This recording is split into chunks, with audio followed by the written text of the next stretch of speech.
Welcome to Badminton Unlimited, your weekly access to badminton action and beyond. This week we're in Cape Town, South Africa, to report on their National Junior Championships and their quest to find and groom a future star. And we catch up with Scotland's best ever singles player, Kirsty Gilmore, as she plots a course to the top.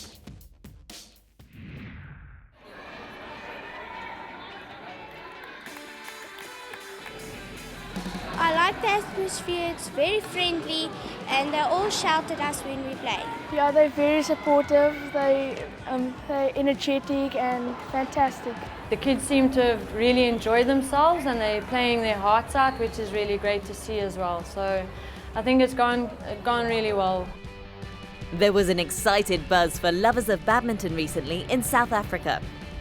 Held in the city of Cape Town, the South African Under-15 and Interprovincial Championships was given its annual run-out at the Western Province Badminton John Tyers Hall.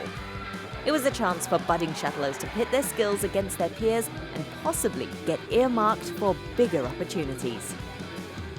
This is a home of badminton in Cape Town, and we've recently extended the hall to actually accommodate 5 courts as opposed to the 4 that we had previously. The tournament is about the kids. Have the kids enjoyed themselves? Has it been played at a good standard as well? And not just masses. Mass participation is fine, but we need to cherry pick our future champions coming from tournaments like this. And this is one of the reasons why we have these tournaments. South Africa's sporting traditions in cricket and rugby mean badminton is still struggling to make its presence felt. But administrators of the sport think an investment in youth is the key.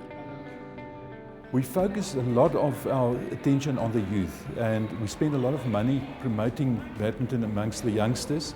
And the moment we spot kids with talent, we put them all in special programs and nurture them because we also aim to have them playing badminton for life and not only as a junior. Every school holiday we hold a tournament for age-specific players. So normally around the April holidays we hold the under-15 tournaments. The June, July holidays we normally hold under-13s and under-19 tournament.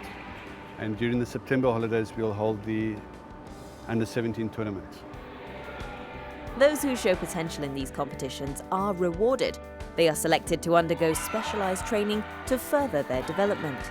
Western Province Badminton are the ones spearheading this approach. But with only a limited number of coaches at their disposal and the players coming to them at widely different levels of development, it has been a challenge. A typical week I mainly work with them on a Saturday afternoon, various different strengths, and I work with the junior province teams when they've been selected. I coach mainly on my own, so with all the kids, and you get on a Saturday afternoon a beginner to an under-19 province player. So that's the vast variety of strengths that I have, and it's hard to pay attention to everybody all at the same time and give them the same beneficial trainings. The ability to look for talent in non-traditional areas has also proved tricky for Badminton South Africa. Accessing the athletic talent in the many underprivileged areas of the region has been particularly problematic. Organisers have been proactive in their search for solutions. The biggest challenge that we face here from our sport in Cape Town is funding, in respect of our players from the poor areas, the underprivileged areas. It costs us a fair amount of money to go away on tournaments.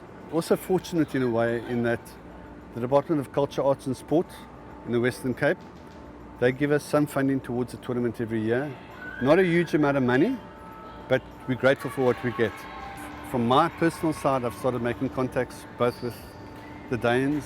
I've got contacts in Ireland as well, with Badminton Ireland, and to go and train with those players. And that will make a huge difference to uplift the local standard of our top quality players as well. The school's badminton programme, Shuttle Time, has also been an effective development tool, proving a hit at the grassroots level. It's really getting on in South Africa. Up to date, we have trained about 650 teachers who introduce the sport at the schools.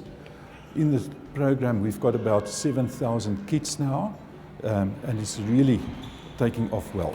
But fortunately, SASCOC, our Olympic body, has stepped in and are helping us to train more coaches. With all these initiatives in place, there is a sense that badminton in the country is on the right track. And as far as the stakeholders of the game are concerned, the possibilities are endless. I would love to see badminton in South Africa grow to become one of the biggest sports. It's a tall ask when you've got to compete against the likes of rugby and cricket and soccer, but we'll get there. And with the right support and the right from people and from government, we'll make it at the end of the day.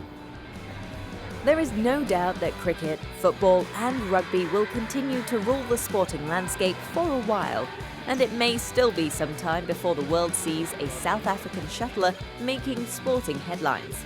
But badminton is making real progress here, and that is a positive thing for the sport.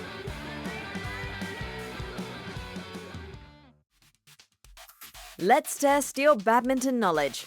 Name the player who won his first Grand Prix gold title at the Yonex Sunrise Indonesia Masters in 2014. We'll tell you the answer after the break. Time to have a look at how the BWF World Rankings are shaping up. This week, we take a look at a Dutch pair who are taking their well-deserved place at the big table. Aoife Muskens and Selena Peek have been making steady progress in the women's doubles for quite a while now. Their solid performances in 2014 have spilled over to this season. They started this term with a quarter-final appearance at the Yonex German Open. They had an uneventful tournament at the Yonex All England Championships before putting another strong performance at the Swiss Open. That semi-finals finish saw them appear just outside the top 10 in the world rankings. At the Maybank Malaysia Open, they reached the quarter-finals. The points from the World Superseries Premier event took them into the top 10 for the first time. Another quarter-final appearance, this time at the OUE Singapore Open, saw them rise further up the table. Musken and Peek are now in 8th spot, their highest position. The pair will now be looking to win one of the major titles to further prove they are where they belong. Don't forget the BWF World Rankings are updated every Thursday, so log on to www.bwfbadminton.org for the latest information and stats.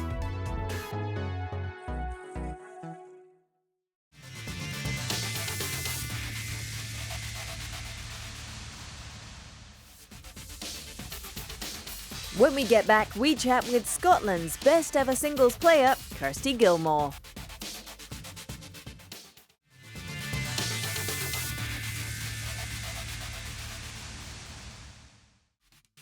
Before the break, we asked you to name the player who won his first Grand Prix gold title at the Yonex Sunrise Indonesia Masters in 2014. The answer is H.S. Pranoy. The India shuttler swiped the biggest win of his career and his first international title at the Indonesia Masters. The 21-year-old overpowered local favourite Firman Abdul Kholik in straight games, 21-11, 22-20 in 42 minutes, ending the season as the third highest ranked Indian player in the men's singles. She is the #1 women's singles player in Scotland, is the winner of 5 Scottish titles, a Commonwealth Games medalist, has won numerous titles on the European Tour, and she's ready to take on the world.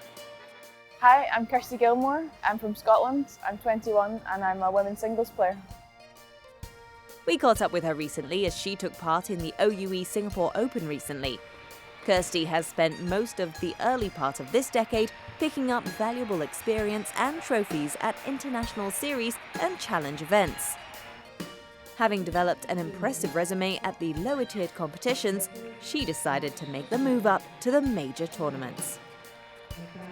At kind of Super Series level, and it's my first couple of years, so I'm still getting used to it and feeling out opponents and things like that. But yeah, it's always learning and always trying to gain that bit more of experience every single tournament. Light on her feet, aggressive with great court coverage, she developed her athletic prowess at an early age. Her father and uncle were keen badminton players. Her dad was also a junior team coach, and Kirsty would be taken along to his training sessions as young as 4 years old. It didn't take long before she picked up the sport, and it wasn't just badminton that caught her eye. I did almost every sport under the sun, really, like badminton, football, a bit of tennis, a little bit of swimming, some karate in there. But I kind of got to the stage, it was really between football and badminton, and then I chose to go to the Glasgow School of Sport when I was around 11. And you have to specialise in just one sport, so badminton won out, I guess. Recognised as a potential elite player at an early age, Kirsty entered the Great Britain World Class Performance Programme. Administered by Badminton England, she had to move to the National Training Centre based in Milton Keynes. Enjoying the experience and making strides in her development, she nevertheless decided to opt out of the programme last year. Hailing from Glasgow, she was determined to participate in the Commonwealth Games to be held in Scotland.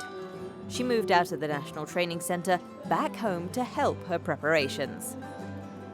A part of the Team GB programme, which I came off of last year just because the Commonwealth Games was a huge kind of a goal for me, and it was in my home city, and I had a good chance at a good seeding to put myself in the best possible position. And so I chose to really focus on that, and all of GB's targets were towards kind of worlds and things, so I just made that decision to step away from the programme. Although the Glasgow Games is a multi-sports event, thanks to the exploits of Kirsty and mixed doubles pair Imogen Bankier and Robert Blair, badminton was one of the highlights of the Games. The Emirates Arena had been built especially for the Games, and I mean, badminton managed to pack the full arena out, 5,000 people in there. It was unbelievable, walking out and having 99% of the people on your side. It was incredible. There's no better feeling. She rode that sense of euphoria all the way to the semi-finals, where she gave her home fans one of those extraordinary moments that it seems only sports can deliver. The first set went great. It was 21-13, sorry. And then in the second set, I kind of found myself 19-11 down. And then I thought, well, you can just give her these 2 points and we can start again in the third set, or you can try for a couple more. And then it kind of got to 13 and then 14 and then 15, and I was like, well, you're going to have to keep going now. And yeah, I ended up winning 10 straight points and won 21-19, and I don't hugely remember it. I think I was too concentrated, but it's one of the best moments of my life, that 10 minutes at the end of that game. I'll never forget it. So the Commonwealth Games for me was huge. In the final, she faced Canadian Michelle Lee, but there was to be no fairy tale ending. It seems the mental and physical exertions of the semi-final had taken their toll, and she lost in straight games. Although she made it to the podium and had become the most successful singles player in her country, her competitive character wondered what might have been. Tinged with disappointment, I guess silver's the only medal that you don't end on a win. Gold you end on a win, bronze you have to play off for it. So silver's a little bit bittersweet. Looking back, I was a little bit disappointed in myself, just the way I handled the final. But overall, I'm happy with silver, and standing on that podium was, yeah, like I say, one of the best moments of my career. Winning the medal wasn't just a matter of glory. There were some practical benefits for badminton in Scotland as well. The whole of Scotland's funding at that time revolved around getting one medal. One medal, that's all we needed to secure some funding for the next 4 years up until the next Commonwealth Games. So it was a huge deal for us, and we managed to get 2 medals. Robert and Imogen got a bronze in the mix. 2015 has continued to be a year of forward steps. She retained her Swedish Masters title and has performed well in the BWF major tournaments. She'll be hoping to repeat or better the eye-raising moment last year at the Yonex French Open, when she defeated PV Sindhu to reach her first World Superseries quarter-final. But like most players, she has her eye on the Olympic qualification period that starts in May. Olympic qualifying is always very tough, and this year will be absolutely no different. But for me, just looking to getting as much experience at world level as possible, just to play as many Super Series as possible and play against new opponents for me, opponents that I haven't played before, just so that I'm not surprised by anything come the Olympic Games, where hopefully I'll qualify. Talented, focused, and determined, Kirsty Gilmore is dreaming big. She's already had a taste of what it's like to be on the podium, and she's ready for more of the limelight.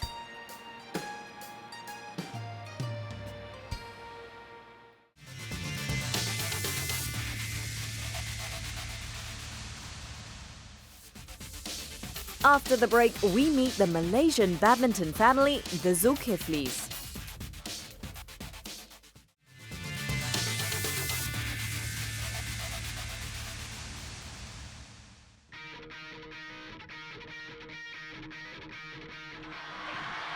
It's now time to look at one of the best players of the modern era, an icon of badminton, China's Lindan. This is the extraordinary thing about this man. He is a megastar. He's now 31 years of age. In 2004 was when he first became world #1. And Lindan takes the Super Series finals title. Oh, what a fantastic rally. Oh, I don't believe it. Of the explosive speed from Lindan. That's just extraordinary.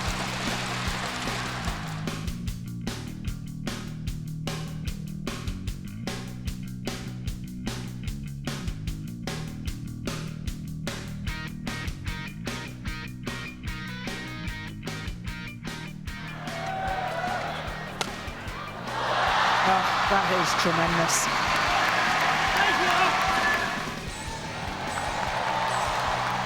Let's hear it for our champion, Lindan from China!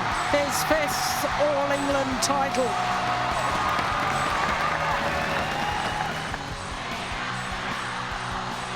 He's absolutely lethal.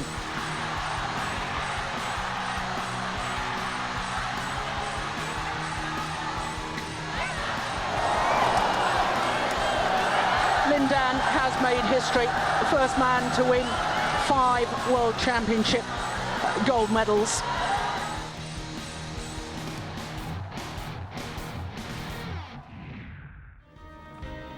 Once in a while in sports, there is a family that is completely consumed by one sport and are demonstrating it at an elite level. In Malaysia during the 1980s to 1990s, it was the Siddiq brothers in badminton. While the 5 brothers were winning the trophies, their father was completing the family circle, scheming on the sidelines as a coach. Fast forward a couple of decades, and there is another family hoping to do something similar. Meet Zulfadli, the eldest, followed by Zulfaiz and Zulhelmi to Zulkifli Siddiq, who is of no relation to the famous Siddiq brothers, and his wife, Hani Pranatio. Since they were 4 years old, their father has taken up the duties of nurturing and grooming them. Badminton Unlimited took a trip to Kuala Lumpur, Malaysia, to meet the Zulkiflis to find out about the family's bond over the racket sport. Zulkifli Siddiq played for the state of Johor till he was 28, when he decided to further his studies in the United States. Armed with a Level 3 coaching certificate, he took up his first international coaching stint as the US Junior Olympic team coach in 1990. During my tenure in the universities as a student, I also tried to find ways to become a coach, not only as a player. So I played in one of the tournaments where I emerged as a champion. The US Badminton Association offered me as a coach for the US Olympic team. So there are 3 coaches. So the interview, then they decided to pick me up, to hire me. Badminton is second nature to the Zulkifli household, for even their mother is a former player from Indonesia. Their eldest son, Zulfadli, or Fadli in short, was born in Los Angeles, but soon after the family returned to Malaysia. The senior Zulkifli took his own son under his wings at a very young age And for Fadli, his family has been his source of inspiration. Ayah yang paling kuat yang bagi semangat untuk saya. My father is the one who motivates me, so is my mother. She's a former player as well. My family is my inspiration. Rasa nak main badminton tu pasal family lah. Under his father's tutelage, evidence of Fadli's future in the sport could be seen. He won his first badminton title when he was 10 at the Under-12 National Schools Badminton Championships, in both the singles and doubles. He then went on to defend the titles for the next 3 years. While all that was happening, Zulfadli also started to hone the skills of his 2 younger sons. The youngest, Zulfadli, 19, is currently playing in both the singles and the doubles categories, while Zulfadli, 20, concentrates only on doubles, partnering his brother. The senior Zulfadli is a taskmaster, and although he is coaching other students besides his own children, there are no special privileges for them. Some people say that it's easy to coach others rather than your own children. Yeah, the children they feel that, hey, this is my dad. I would just take for granted. Father won't really school the own children. To me, no. Discipline is discipline. If I said 10 o'clock, you have to be in bed. You have to be in bed 10 o'clock. If you pass at 10 o'clock, that means you'll be tired tomorrow morning in the training. The tough regime paid off. Zulfadli netted his first of several national titles in singles at the Selangor Closed Under-10 competition in 2005, and with his brother in the Under-12 category, marked their first doubles title together.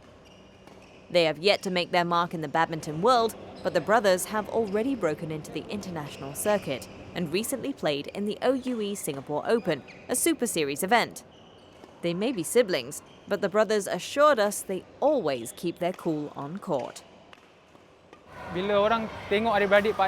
Whenever people see siblings as doubles partners, they will think that the brothers would definitely argue because it's normal.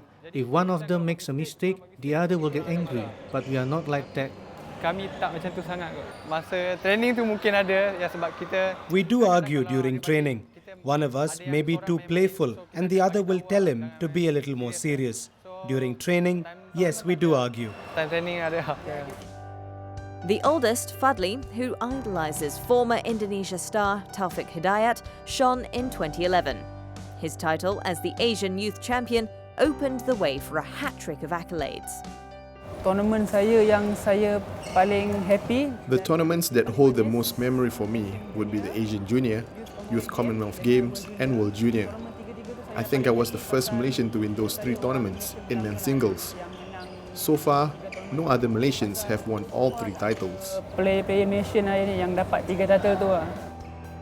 Fadli's achievements in 2011 earned him the Best Young Athlete of the Year award from the Sports Writers Association of Malaysia.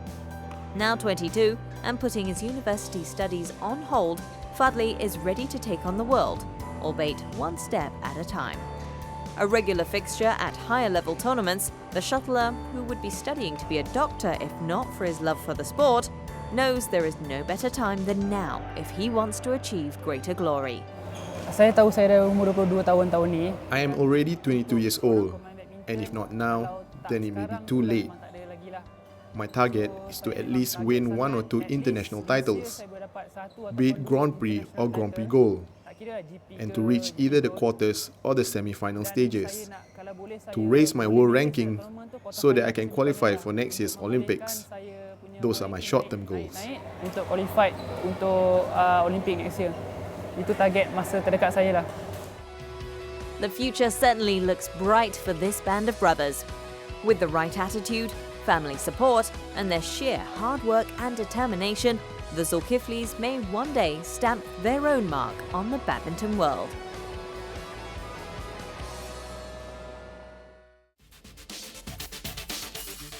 Let's find out what's happening on the international circuit with our Badminton Unlimited calendar.